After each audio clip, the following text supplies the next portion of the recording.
त्रिचनापल्ली के एक शिव मंदिर में वहां की आराधित मूर्ति को तायुमानवर कहते हैं। इस शब्द का अर्थ भगवान जो माता भी है होता है। कावेरी नदी के तीर के ग्राम से नदी के दूसरे तीर पर स्थित अपनी पुत्री के प्रसव के लिए उसकी माता आई। नदी के प्रबल प्रवाह के कारण पार जाना असाध्य होने पर वो वहीं खड़ी रह गई। उस समय शिव जी ने ही माता के रूप में पुत्री के पास जाकर प्रसव करवाकर उसके प्राण बचाए। इस प्रकार का कथन पौराणिक ग्रंथों के अनुसार कहा गया है। ऐसी मान्यता है।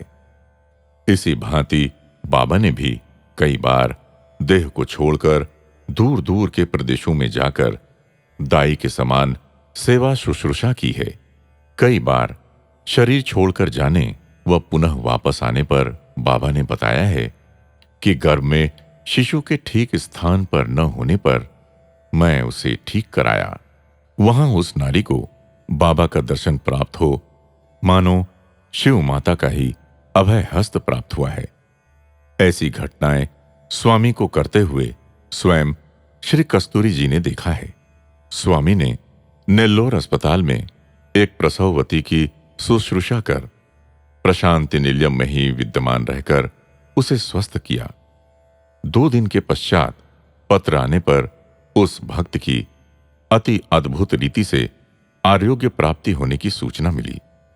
एक बार वरलक्ष्मी व्रत के दिन कुछ भक्त स्त्रियां पूजा सामग्री लेकर जब बाबा के सानिध्य में पहुंची, तब कहते हैं कि उन्हें अपने सामने नथ आदि षोडश श्रृंगारों से युक्त साड़ी चोली पहने बैठी तेजोवती रूप की सुमंगला नारी ही दिखाई दी। जब ऐसा है तब नवरात्र उत्सव के दिन प्रशांति निलयम में 8 दिशाओं से भक्तों की भीड़ लग जाना आश्चर्यकारक नहीं होता। महाशिवरात्रि का दिन भी एक महत्वपूर्ण मंगल दिन है। साक्षात शिव का स्वरूप ही प्रत्येक क्षण स्मरण में लाते हुए बाबा के सानिध्य में ही उपवास, पूजा, जागरण, भजन आदि के आचरण करने के महान सौभाग्य की भला कौन उपेक्षा कर सकता है। भस्मोद्धूलित विग्रह, यूं हम लोग शिव का स्तोत्र पढ़ते हैं। बाबा के हस्त से, चरण से, मुख से, ललाट से विभूति राशि की उत्पत्ति श्री कस्तूरी जी ने व अनेक हजारों लोगों ने देखी है और उस विभूति को अपने गांव ले जाकर अनेक वर्षों तक सुरक्षित रखकर तन मन की पुष्टि और उन्नति पाई है।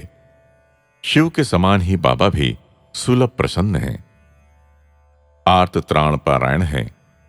महाशिवरात्रि के दिन बाबा कहीं भी होते, उनके दिव्य शरीर से लिंगोद्भव होता। उन दिनों कई वर्षों तक शिवरात्रि के दिन प्रशांति निलयम में ही रहकर बाबा मध्याह्न अभिषेक आदि करवाते। संध्या समय भजन के पश्चात और लोगों के प्रवचन के बाद भक्तों को संबोधित कर भाषण देते, किंतु प्रायः 8:30 पौने 9 बजे लिंगोत्सव का पुण्य मुहूर्त समीप आते ही उनका भाषण बार बार रुकता। किसी एक बाधा का सा आभास होता। वे पेट दबाते हुए इधर उधर झूलते, हृदय स्थल पर भी हाथ रखते। कितनी भी हवा करें, पानी पिएं, तो भी उष्णता बढ़ी हुई सी दिखाई देती।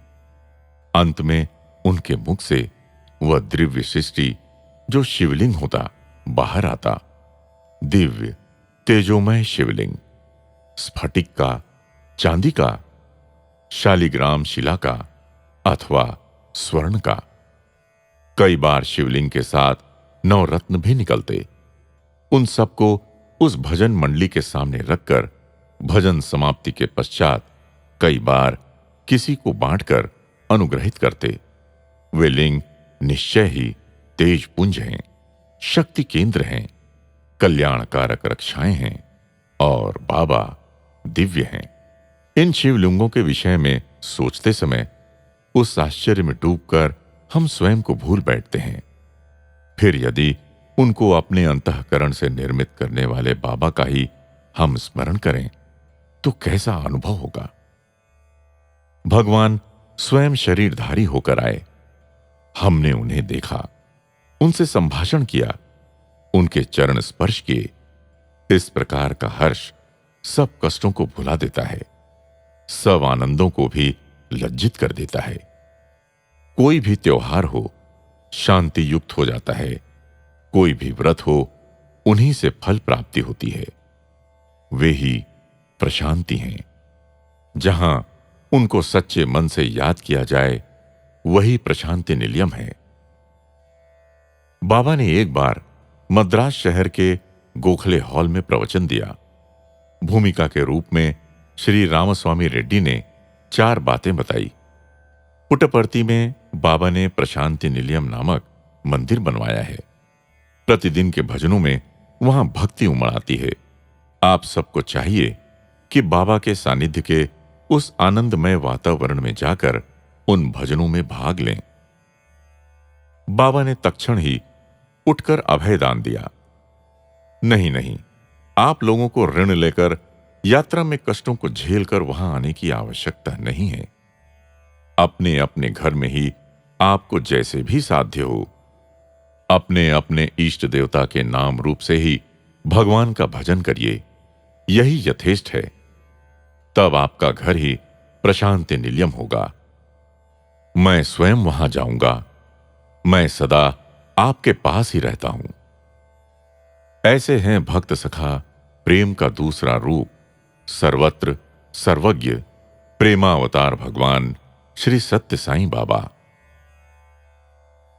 जय साईं राम।